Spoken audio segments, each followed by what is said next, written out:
Hallelujah. अभी कुछ समय पहले मैंने प्रभु के दास ब्रदर डीजीएस दिनकरन की गवाही को सुना। बहुत ही अद्भुत, बहुत सुंदर गवाही, ध्यान से सुनना सभी लोग। उसमें अभी ये पॉल दिनकरन है, इनके जो पिता थे ब्रदर डीजीएस दिनकरन, उनकी गवाही थी। कई बार परमेश्वर की आत्मा समय समय पर प्रभु के दास ब्रदर डीजीएस दिनकरन को लेकर जाया करता था स्वर्ग। और वो ब्रदर डीजीएस दिनकरन अपनी गवाही में बताते हैं कि एक बार प्रभु ने मुझे मौका दिया और प्रभु मुझे स्वर्ग लेके गए। मैं स्वर्ग गया, और जब मैं स्वर्ग गया ना, तो प्रभु ने मुझे मौका दिया पौलुस से मिलने का। मैं पौलुस से मिला। कह रहे हैं ब्रदर डीजीएस दिनकरन कहते हैं, मेरे मन में बहुत इच्छा रहती थी, ये सवाल रहता था कि कभी अगर स्वर्ग में मैं पौलुस से मिला तो पौलुस से मैं जरूर सवाल करूंगा कि पौलुस को मालूम है कैसे मारा गया था? राजा की आज्ञा को पाकर पौलुस का सर कलम कर दिया गया था। पौलुस को एक लक्कड़ के आरे पे रखा गया यूं, और ऊपर से सर एक बड़े आरे से काट दिया गया। एक झटके में सर काट दिया गया पौलुस का, यूं करके। ब्रदर दिनकरन ये पूछना चाहते थे कि जिस समय पौलुस का सर कलम किया गया, सर काटा गया, तब पौलुस क्या महसूस करते थे? क्योंकि वो एक प्रभु के बड़े सामर्थी सेवक थे।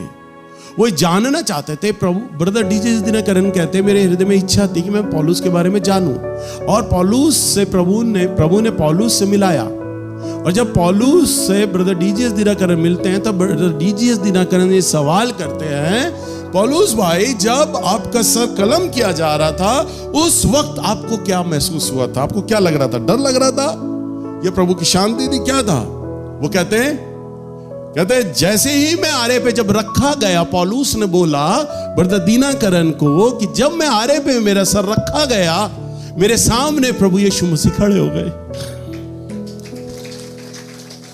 कह रहे मैं अपने सामने प्रभु यीशु मसीह को खड़ा हुआ देख रहा और भूल गया मेरा सर कट रहा है।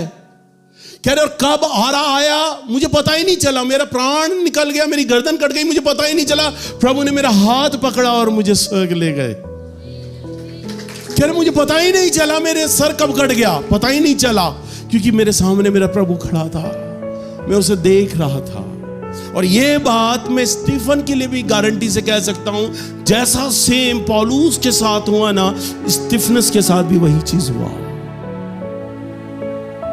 जब स्टीफनस को मारा जा रहा था, स्टीफन को मारा जा रहा था, प्रभु यीशु मसीह सामने उसके प्रकट हो गए और उस पे पथराव हो रहा है, उसके प्राण जा रहे हैं, उसको दर्द हो रहा है, प्रभु उसे पता ही नहीं चल रहा। यही तो सामर्थ है, फिर तो के काम एक आठ की।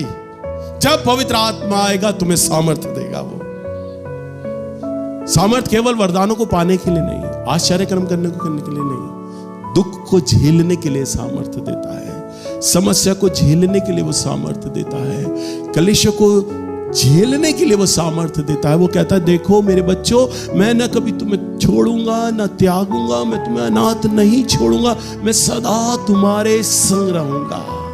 हालेलुया, मैं सदा तुम्हारे संग रहूंगा। तो आपके जीवन में कभी भी समस्या हो, उपद्रव हो, लड़ाई झगड़े हो, सताव हो, आप ये जान लेना प्रभु ने आपको पल भर के लिए भी नहीं छोड़ा होगा।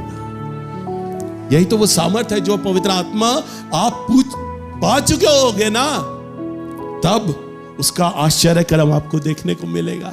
क्योंकि मेरा प्रभु उसी समय, पल में उसी समय वो काम करता है जब आपके ऊपर सताव आए। पौलुस ने क्या कहा? मेरे सर पर जब आरा रखा जा रहा था तो मैंने स्वर को खुला हुआ देखा। ब्रदर दिनकरन को बताते हैं, वो कहते मैंने सामने प्रभु यीशु मसीह प्रकट हो गए, मैं प्रभु को देख रहा हूं कि मेरा उद्धारकर्ता मेरे सामने आ गया और मैं रो रहा हूं, उसे देखकर आनंद से भर गया। और मेरे पे आरा कब गिरा, कब मेरी गर्दन कट गई, मेरे प्राण निकल गए, मुझे पता ही नहीं चला। पौलुस कहते हैं ब्रदर दिनकरन को, भाई एक सेकंड के लिए भी मुझे पता नहीं लगने दिया परमेश्वर ने कि मेरा सर कट चुका है, मुझे पता ही नहीं चला। प्रभु ने मेरा हाथ पकड़ा और मुझे दूतों के साथ स्वर्ग ले गया। हालेलुया।